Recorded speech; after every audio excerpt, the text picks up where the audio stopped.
கிறிஸ்துவுக்குள் பிரியமானவர்களுக்கு ஆண்டவராகிய இயேசு கிறிஸ்துவுடைய இனிய நாமத்தினாலே வாழ்த்துக்கள்.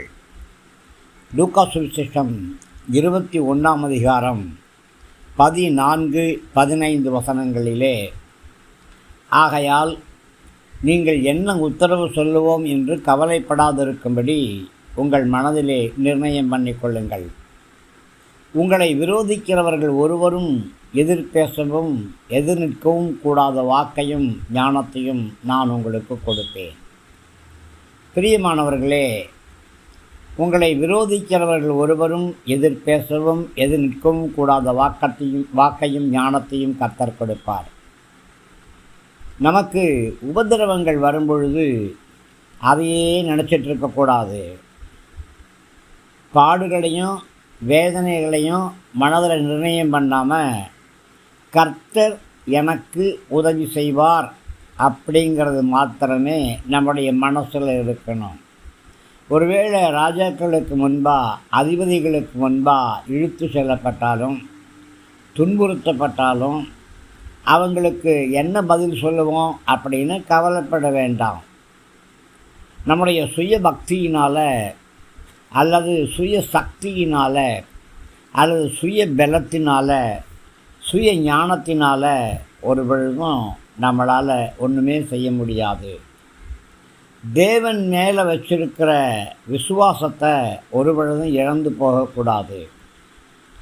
தேவனுடைய தெய்வீக கிருபை எப்பொழுதும் நம்மோடு கூட இருக்குது அப்படிங்கிறத விசுவாசிக்கணும். தேவன் நம்மேலே அன்பு வச்சு தமது கிருபையை நமக்கு கொடுப்பார்னும் தெய்வீக உதவிகளை நமக்கு கட்டளையிடுவார் அப்படின்னும் விசுவாசிக்க வேண்டும். ஒரு சமயம் ஒரு மன்னன் ஒரு தேசத்தின் சர்வாதிகாரி ஒரு ஊழியக்காரரை நியாயம் விசாரிக்கிற சபையில் கொண்டு வந்து நிப்பாட்டி, நாளைக்கு இந்த ஊழியக்காரரை துப்பாக்கியில் சுட்டு கொல்லணும் அப்படின்னு நிர்ணயம் பண்ணார் மனசில். நாளைக்கு கவுன்சில் கூடினவுடனே இந்த தீர்வை இந்த ஊழியக்காரனுக்கும் அவன் குடும்பத்துக்கும் கொடுக்கணும் அப்படின்னு தீர்மானம் பண்ணி இரவில் படுக்க போனார். ஆனால் எதை குறித்தும் ஊழியக்காரரோ அவருடைய குடும்பங்களோ கவலைப்படாதபடியாக கர்த்தரை பாடி ஆராதனை செய்து ஜெபம் பண்ணி கொண்டிருந்தாங்க. மறுநாள் பொழுது முடிஞ்சிச்சு. இந்த ஊழியக்காரரையும் அவருடைய குடும்பத்தையும் அந்த கவுன்சிலுக்கு முன்னாடி கொண்டு நிப்பாட்டினாங்க. இப்போ அந்த சர்வாதிகாரி அந்த கவுன்சில் சேம்பருக்கு வந்தார். வந்தவர் திடீரென்று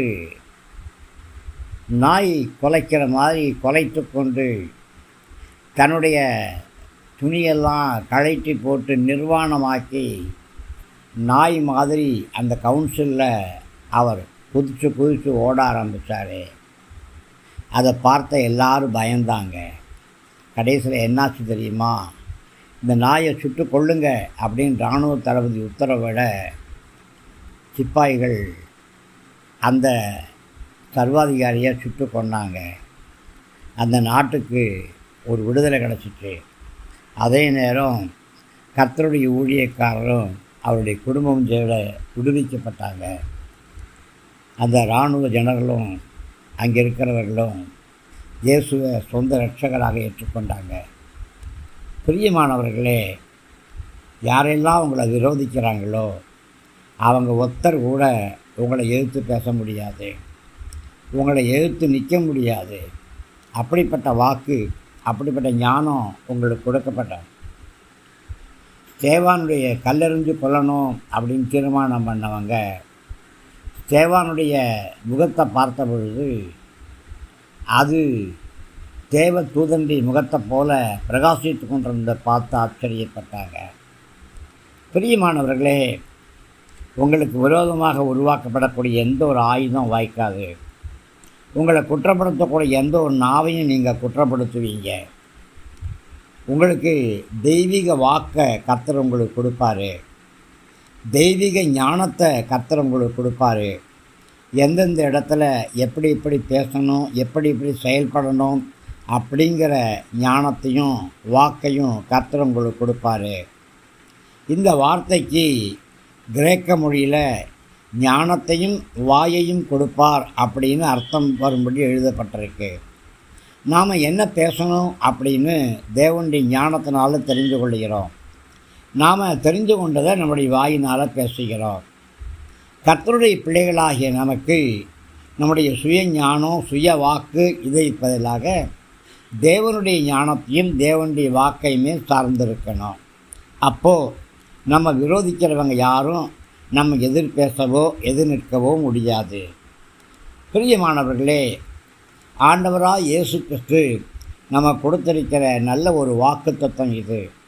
இந்த வாக்குத்தத்தத்தை தினசரி நாம் அறிக்கை பண்ணணும். எதை குறித்தும் கலங்க வேண்டாம், எதை குறித்தும் பயப்பட வேண்டாம்.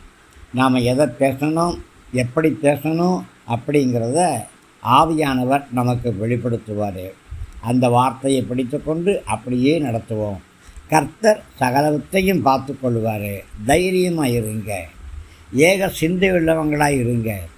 கர்த்தர் உங்களை எதுக்கு அழைச்சாரோ அதை மாத்திரம் பிடித்து கொண்டு கடந்து போங்க. வலது பக்கம் இடது பக்கம் திரும்ப வேண்டாம். கர்த்தர் வைத்திருக்கிற வழியிலேயே கடந்து போங்க. ஒரு தீமையும் உங்களை தொடாதபடி கர்த்தர் பாதுகாத்து கொள்வார். ஒருவரும் எதிர் பேசவும் எதிர் நிற்கவும் கூடாத வாக்கையும் ஞானத்தையும் கர்த்தர் உங்களுக்கு கொடுப்பார். கிருபை நம் அனைவரோடும் கூட இருக்கட்டும். ஆமேன், ஆமேன், ஆமேன்.